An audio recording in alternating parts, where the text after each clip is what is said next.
你笑得甜蜜蜜，好像花儿随着秋冬。 여기 중화권 영화 역사상 단연 최고의 로맨스 영화라 불리는 작품이 있습니다. 이 영화는 제16회 홍콩 금상장 영화제에서 작품상, 감독상, 각본상, 여우주연상, 남우조연상, 촬영상, 영화음악상, 의상 메이크업상, 미술상 등 무려 9개 부문을 수상했습니다. 같은 해 금마장 시상식에서는 여우주연상과 작품상을 수상했죠. 영화의 제목은 바로 1000mm입니다. 1986년 3월 이소군은 생계를 위하여 홀로 천진에서 홍콩으로 왔습니다. 지하철을 타고 잠에 든 소군. 뒤에 탄 여성이 일어나자 소군도 따라 자리에서 일어나 역에서 내리게 됩니다. 소군은 택시를 타고 홍콩에서 유일한 친척인 고모의 집을 찾아갑니다. 알고 보니 고모는 한물간 매춘부였는데요. 현재 포주인 그는 한무리의 외국인들과 함께 살고 있었습니다. 고모는 소군을 잘 대해주었고 붐비는 집에서도 소군을 위해 생활할 공간을 마련해 주었습니다. 그리고 면접 보러 가는 소군에게 가장 아끼는 정장도 내주었습니다. 고모는 이 정장은 윌리엄이 남긴 것이라고 말합니다. 바로 미국의 유명한 배우 윌리엄 홀든이었습니다. 고모는 자신이 윌리엄과 만나 데이트를 했다고 말하지만 주변 사람들은 아무도 그 말을 믿지 않았습니다. 되려 고모가 연예인에 미쳐 집착한다며 비웃었습니다. 소군은 고모의 소개를 통해 배달 일을 하게 되는데요. 그의 이동수단은 오래된 자전거였습니다. 시간이 지나면서 소군도 일에 익숙해졌습니다. 한 달 수입은 2,000원이었고 쉬는 날에는 이곳저곳 돌아다니며 휴식을 즐겼습니다. 하지만 영어도 광동어도 제대로 할 줄 모르다 보니 친구를 사귀지는 못했는데요. 소군은 자신의 일상과 고민을 멀리 천진에 있는 여자친구 소정에게 편지를 써 전하기도 했습니다. 이는 그의 일상에서 제일 즐겁고 행복한 일이었죠. 한편 소군이 홍콩에 온 목적은 돈을 벌어 소정과 결혼하는 것이었습니다.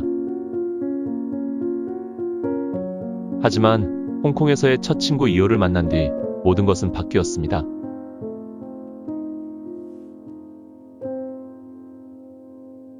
여유로워 보이는 소군과는 달리 이호는 하루에도 여러 개의 아르바이트를 하며 바쁘게 보냈습니다. 오전에는 맥도날드에서 일을 하고 오후에는 영어학원에서 청소를 하고 저녁 무렵이면 꽃가게 점원으로 일했습니다. 그 외에도 이호는 영어학원 세일즈맨으로 아르바이트를 했는데요. 열심히 일한 탓에 그가 소개한 수강생 규모는 다른 사람들보다 4배나 많았습니다. 이호에게는 돈을 버는 것이 인생 최우선 과제이자 그녀가 홍콩에 온 목적이었습니다. 그리고 목표는 진정한 홍콩인이 되는 것과 고향에 계신 어머니를 위해 집을 짓는 것이었죠. 이어 역시 바쁘게 지내다 보니 주변에 친구가 없었습니다. 처음으로 맥도날드에 온 소군. 소군은 광동어를 할 줄 몰라 주문마저 어려웠습니다. 이호는 주변을 살피며 난감해하는 그를 도와 중국어로 음식을 주문해 주었습니다. 소군은 벽에 붙은 채용 포스터를 보고 지원하려 하는데요. 하지만 소군이 광동어와 영어를 모두 할 줄 모른다는 말을 들은 경리는 이름과 전화번호를 남기라는 형식적인 말만 한 채 가버립니다. 누가 봐도 경리는 그에게 연락을 하지 않을 거라는 게 분명했습니다. 하지만 순진한 소군은 가게에서 오랫동안 바보같이 기다리고 있었습니다. 이호가 청소를 하러 나올 때까지도 그랬죠. 이런 소군의 모습을 본 이호는 머리를 굴리는데요. 이호는 여기서 일하고 싶다면 영어를 잘 배워야 하기에 소군에게 영어학원을 소개해 주겠다고 말합니다. 그리고는 소군을 데리고 학원에 등록하러 갑니다. 한편 이호는 유창한 광동어와 영어를 할 줄 알았는데요. 소군은 은행카드와 삐삐까지 갖춘 유능한 이호를 매우 신뢰했습니다. 하지만 이호가 이토록 열정적인 이유는 수강생을 소개한 수수료를 받기 위해서였습니다. 이런 극적인 만남으로 그들의 이야기는 시작되었습니다. 그 뒤로 소군은 학원을 다니며 열심히 영어를 공부했습니다. 이호도 이곳에서 영어를 배우고 있었는데요. 다만 수강생은 아니었고 청소의 기회를 이용하여 수업을 들은 것입니다. 수업이 끝나자 소군은 시간이 다급했던 이호에게 자신의 차로 데려다 주겠다고 말합니다. 하지만 알고 보니 소군이 말하는 차는 자전차였습니다. 이호는 불평하지 않았고 대신 뒷좌석에 앉아 자신이 가장 좋아하는 노래를 흥얼거렸습니다.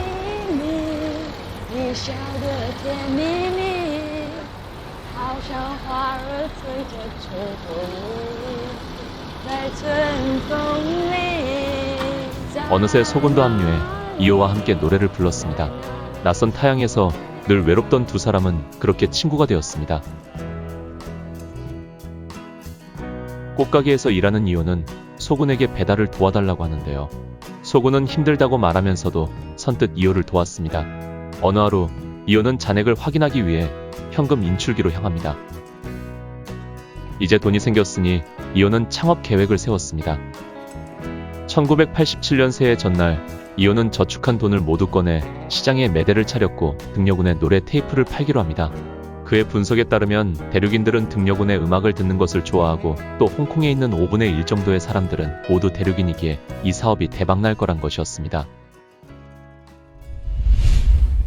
하지만 계획은 뜻대로 되지 않았습니다. 가격을 계속해서 낮추었지만 테이프는 단 하나도 팔리지 않았습니다. 그렇게 이호의 첫 창업은 실패로 돌아갔습니다. 알고 보니 이곳의 사람들도 이호와 마찬가지로 대륙인이라는 과거를 숨기고 싶어 했던 것입니다. 차별받는 과거는 지우고 진정한 홍콩인으로 뿌리를 내리고 싶었던 것이죠. 이날 저녁 이호는 자신의 과거를 인정했습니다. 알고 보니 이호는 홍콩인이 아니라 대륙인이었습니다. 다만 광저우 출신이다 보니 광동어를 잘 알 수 있었고 어렸을 때 홍콩 문화를 어느 정도 접하다 보니 홍콩인인 척 할 수 있었던 것입니다. 소군은 진작에 이호의 출신을 알고 있었습니다. 그리고 이호가 자신을 이용하고 부려먹는다는 사실도 알고 있었죠. 그럼에도 밝히지 않은 이유는 유일한 친구를 잃고 싶지 않아서였습니다. 이호는 그런 소군에게 감동합니다. 이날 두 사람은 함께 소군의 방에서 이야기를 나누고 식사를 하며 새해를 맞이했습니다. 좁은 방에서 함께 설거지를 하다 보니 설레임도 밀려오기 시작합니다. 풋풋한 두 청춘의 감정도 끓기 시작했죠. 집으로 돌아가려는 이호에게 옷을 입혀주고 단추를 채워주는 소군.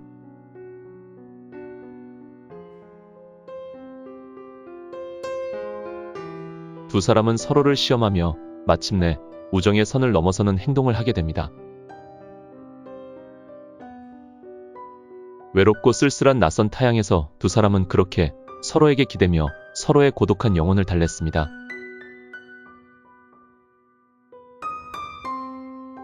다음날 소군은 긴장된 마음으로 여자친구 소정에게 전화를 거는데요. 그는 망설이다가 겨우 한마디 내뱉었습니다. 소군은 자신의 부도덕함을 인정할 용기도 홀로 외로운 삶을 마주할 용기도 없었습니다. 여자친구를 홍콩에 데려오려는 애초의 목표가 없어져 버리면 무엇으로 이곳에서 버텨야 할지 도무지 생각이 나지 않았습니다.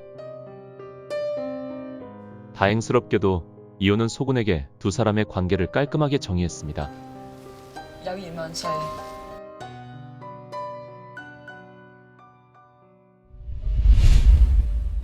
그날 뒤로 두 사람의 신체 접촉은 늘어만 갔습니다.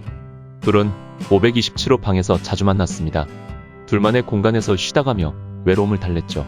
소군이 여자친구에게 쓰는 편지도 점점 짧아지고 있었는데요. 나중엔 더 이상 쓸 내용이 생각나지 않았습니다. 공교롭게도 이호를 만난 뒤 소군의 사업운도 날로 좋아지고 있었습니다.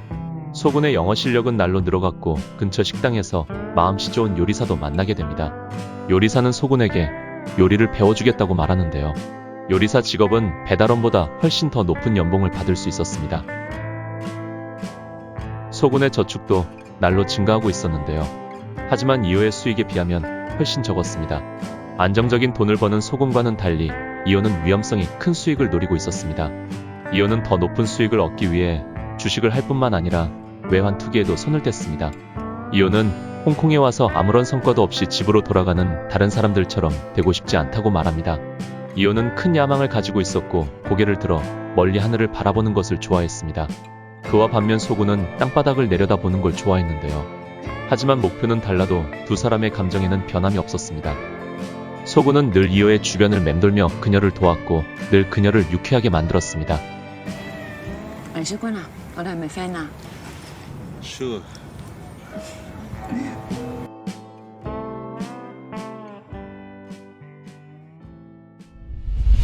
시간은 어느덧 1987년 10월이 되었습니다. 미국 주가가 전반적으로 폭락하면서 홍콩 주가도 큰 타격을 입게 되는데요. 그 유명한 블랙 먼데이 사태가 일어난 것입니다. 이로 인해 하룻밤 사이에 주식을 했던 수많은 홍콩인들이 전 재산을 탕진해버렸습니다. 이호도 예외는 아니었습니다. 이호는 파산한 후 돈을 벌기 위해 안마업소에 발을 들였습니다. 빚을 갚기 위해 새로운 투쟁을 시작해야 했죠. 이호는 그곳에서 특별한 손님, 표영을 만나게 됩니다. 등 전체에 문신이 있고 금시계와 금목걸이를 하고 있는 이 남자. 누가 봐도 깡패였습니다. 하지만 이호는 그를 두려워하지 않았습니다. 이호의 날카로운 입담에 표영은 그녀에게 관심을 가집니다. 표영은 이호에게 특별 서비스를 요청했지만 이호는 거절했습니다.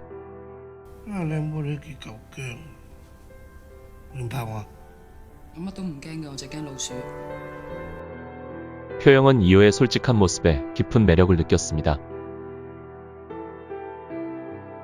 며칠 후 소군은 이호와 함께 쇼핑을 나섰습니다. 그는 여자친구 소정에게 선물을 사주고 싶다며 이호를 금점에 데리고 가는데요. 순진한 소군은 판매원 앞에서 이호의 직업을 언급하기도 합니다. 순간 늘 당돌했던 이호는 자존감에 큰 타격을 입었습니다. 더욱 황당한 건 소정에게 선물을 사주겠다던 소군은 똑같은 금팔찌 2개를 사서 다른 하나를 이호에게 주려 한다는 것이었습니다. 이호는 너무나도 어리석은 이 남자에게 큰 멘붕을 느꼈습니다. 2개의 금팔찌는 분명 소군이 소정을 놓아줄 생각이 없을 뿐만 아니라 이호에게도 마음이 흔들렸다는 것을 말해주고 있었습니다.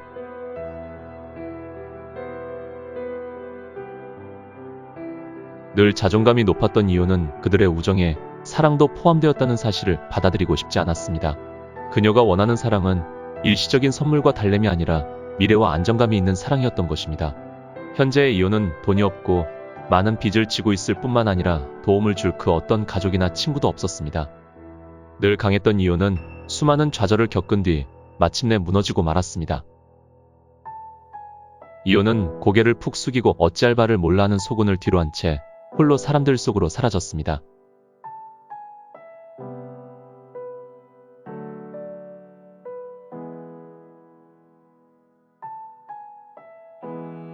집으로 돌아온 소군은 이호의 삐삐에 전화를 걸었습니다. 하지만 이호는 이미 그를 떠나기로 마음을 먹은 뒤였습니다. 그녀에겐 사랑을 쟁취할 용기도 더 이상 잃을 여유도 없었던 것입니다. 그 후 이호는 표영을 다시 만나게 되는데요. 첫 만남에 이호가 쥐를 무서워한다는 말을 새겨들었던 표영은 등에 새로운 문신을 새겨왔습니다. 바로 미키마우스 문신이었습니다. 두 사람의 새로운 인연이 시작되었습니다. 시간은 빠르게 흘러 어느덧 1990년 겨울이 되었습니다. 소군은 마침내 소정을 홍콩으로 데려왔고 결혼식을 올립니다. 소군은 많은 사람들을 결혼식에 초대했는데요. 그 중에는 이호도 있었습니다. 이호는 이제 빚도 청산하고 부동산 사업도 하며 잘 나가고 있었고 그녀가 바라던 엘리트가 되었습니다. 이호와 소군은 이제 애초에 홍콩에서 이루려던 각자의 목표를 이루었습니다. 하지만 두 사람 옆에는 서로가 아닌 다른 사람이 함께하고 있었죠. 결혼식이 끝난 뒤 아내와 함께 새 가구로 가득 채운 신혼집에 누운 소군. 꿈을 실현하고 모든 것이 새로운 시작으로 다가왔지만 소군에게 떠오르는 건 오직 홍콩에 금방 왔을 때 누군가와 함께 겪은 옛 추억뿐이었습니다. 이에 소군의 고모는 병이 나기 시작했습니다. 고모는 여전히 자신의 옛집에 머물며 한때 할리우드 스타인 윌리엄과 사랑에 빠졌던 일을 회상하고 있었습니다. 그녀는 여전히 자신을 진작에 잊었을지도 모르는 그를 기다리고 있었던 것입니다.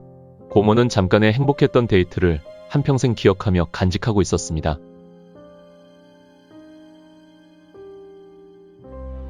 얼마 뒤 이호는 자신의 새 회사 개업식에 소군과 소정을 초대했습니다. 소정이 무용을 할 줄 안다는 말을 들은 이호는 그에게 직업을 소개해 주겠다고 제안하기도 합니다. 어느덧 둘만 남겨진 비좁은 공간. 이호는 어색한 분위기를 깨려고 예전처럼 소군에게 수다를 떨었고 소군 역시 예전처럼 이호의 이야기를 귀담아 들어주었습니다. 이호는 자신이 시골에 계신 어머니를 위해 집을 지었는데 집이 채 지어지기도 전에 어머니가 돌아가셨다고 말합니다. 소군만이 그녀의 슬픔을 이해할 수 있었죠. 이호의 추천으로 소정은 무용교사로 취직했습니다. 그렇게 이호와 소정은 친구가 되었습니다. 소정은 이호에게 소군은 이제 맥도날드에 가지도 않고 자전거도 타지 않는다고 말합니다. 원래는 수다를 좋아했지만 지금은 매일 퇴근하고 집에 돌아오면 잠만 잔다며 말이죠. 한편 이호는 소정의 손목에 하고 있던 소군이 사준 금팔찌를 발견하는데요. 착한 소정은 이호가 금팔찌를 갖고 싶어 한다고 착각하여 이호에게 끼워주려 합니다. 그러다 그만 팔찌를 떨어뜨리고 말았습니다. 소정이 착하면 착할수록 이호의 죄책감은 더욱 더 강하게 밀려왔습니다. 그 뒤로 이호는 웨딩샵 가게를 열게 되는데요. 그는 소군과 소정에게 무료로 웨딩 사진을 찍어주겠다고 말합니다. 그러다 이호는 우연히 옷을 갈아입는 소군과 마주치게 됩니다.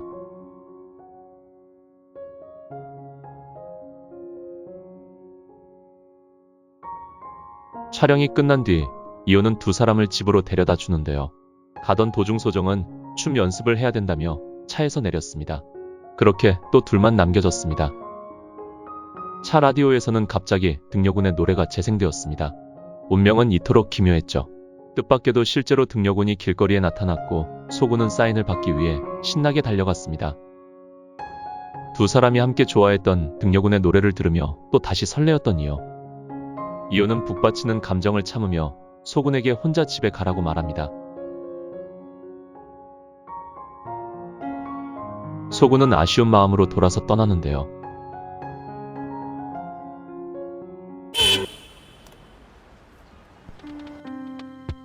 하필 이때 이호는 실수로 경적을 누르고 말았습니다. 자신을 부른다고 생각한 소군은 이호에게로 다가옵니다.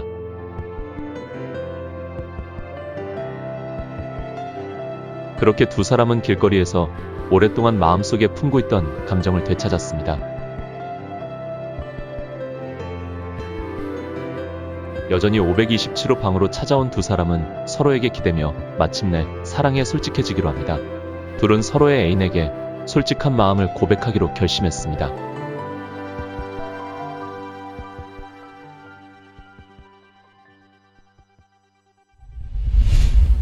소군과 함께 표영을 찾아온 이호. 하지만 표영은 경찰들의 눈을 피해 홍콩을 떠날 준비를 하고 있었습니다. 이호는 비를 무릅쓰고 표영이 탄 배를 찾아 달려갑니다. 마지막으로 그를 만나 그에게 모든 걸 고백하기로 했던 것이죠. 하지만 정작 표영을 만나고 나니 아무 말도 할 수가 없었습니다. 아까 我有啲嘢想同你講。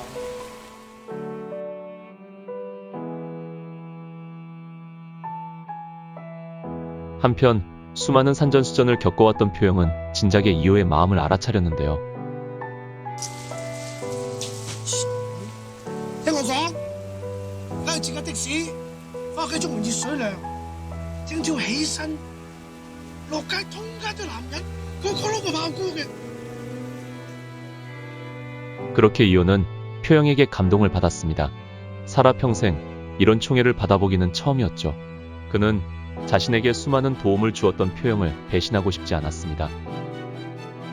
그렇게 배는 떠나갔습니다. 부둣가에 소군만 홀로 남겨둔 채 말입니다. 이호는 떠나갔지만 소군은 여전히 소정에게 모든 것을 고백했습니다. 소정에겐 너무나도 큰 충격이었습니다.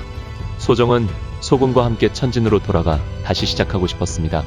하지만 모든 것은 이미 너무나도 늦어버렸죠. 소군의 마음은 진작에 떠난 지 오래되었습니다. 소군은 집을 떠나 고모 집으로 왔습니다. 하지만 고모는 세상을 떠난 지 오래되었습니다. 고모는 모든 유산을 소군에게 남겨주었습니다. 소군은 고모의 상자에서 고모가 평생토록 간직했던 그 추억을 발견했습니다. 그렇습니다. 모든 것이 실제로 일어났던 일이었던 것입니다. 고모는 진짜로 윌리엄 홀든과 데이트를 했었고 그 추억은 한 줄기 빛이 되어 그녀의 어두운 인생을 환하게 비춰주고 있었던 것입니다.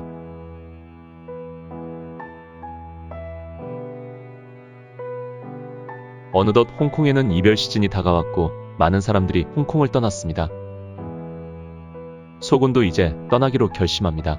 그는 고모가 남긴 유산을 포함하여 모든 재산을 소정에게 넘겨주었습니다.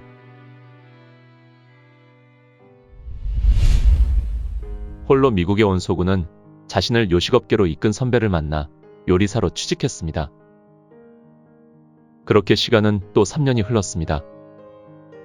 현재의 소군은 번화한 뉴욕의 길거리에서 다시 자전거를 타고 다녔습니다. 어느 날 누군가가 그가 한 요리를 배달시켰는데요. 알고 보니 표영이었습니다. 운명은 참 기묘했습니다. 이호는 표영이 사온 소군이 만든 요리를 맛있게 먹었습니다. 익숙한 맛이었지만 소군이 만든 것일 거라고는 상상도 하지 못했습니다. 지난 몇 년 동안 이호와 표영은 여러 도시를 전전하며 떠돌고 있었는데요. 이제 더 이상 여력이 없었던 표영은 뉴욕에 집을 사서 이곳에 정착하기로 했습니다.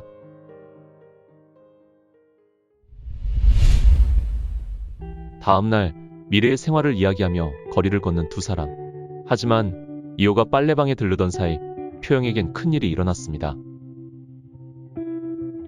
표영은 길거리에서 건달 무리를 만나게 되는데요. 한때 깡패였던 그는 강탈해 가려는 그들에게 강력히 저항합니다. 그러다 그만 총성이 울리고 말았습니다.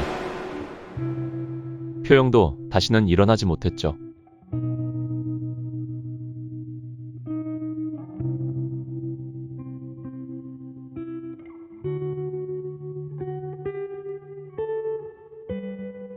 시신을 확인하러 영안실에 도착한 이호. 그녀는 피로 범벅이 된 그 사람의 얼굴을 알아보지 못했습니다. 그러자 경찰은 표영의 시신을 돌리는데요. 이호는 드디어 참을 수가 없었습니다.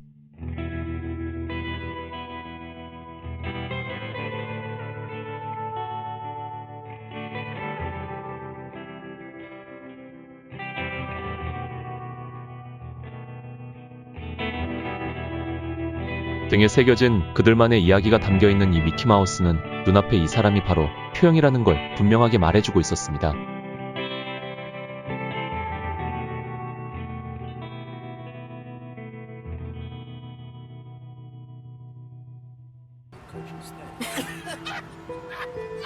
경찰서에 갔다 온 이호는 비자가 만료된 사실이 발각되어 추방당하게 되었습니다. 압송 도중 갑자기 차창 밖에서 웬 익숙한 모습의 남자가 자전거를 타고 지나가는데요. 이호는 그 남자가 바로 소군임을 확신했습니다. 이호는 차 문을 열어 제낀 뒤 미친 듯이 그를 쫓아 달려갑니다.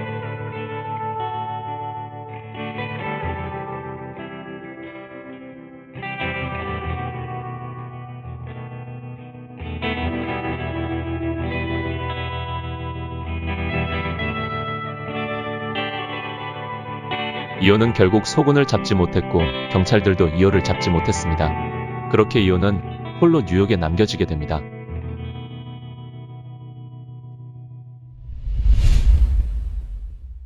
시간은 다시 흘러 1995년이 되었습니다. 이호는 뉴욕에서 여행 가이드가 되었습니다. 한편 그 시절 그녀가 그토록 떠나려고 애쓰던 대륙은 이제 새로운 기회의 땅이 되어가고 있었는데요. 以前那些人都往外面走，现在都回去了。是吗？以前出来的人都后悔了，还是国内赚钱的机会比较多。 이호는 아무 말도 하지 않고 미소만 지었습니다. 너무 많은 슬픔과 유감이 담겨있는 미소였죠. 이호도 이제 광저우에 돌아가기로 결정했습니다.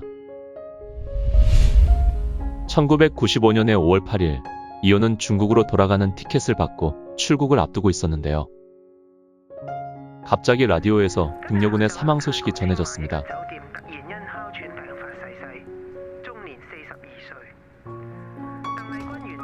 상심한 마음에 거리를 떠돌던 이호는 등려군이 나오는 뉴스 앞에 멈춰섰습니다. 마침 근처에 있던 누군가도 말없이 멈춰서서 그녀와 함께 화면을 바라보고 있었는데요. 바로 소군이었습니다.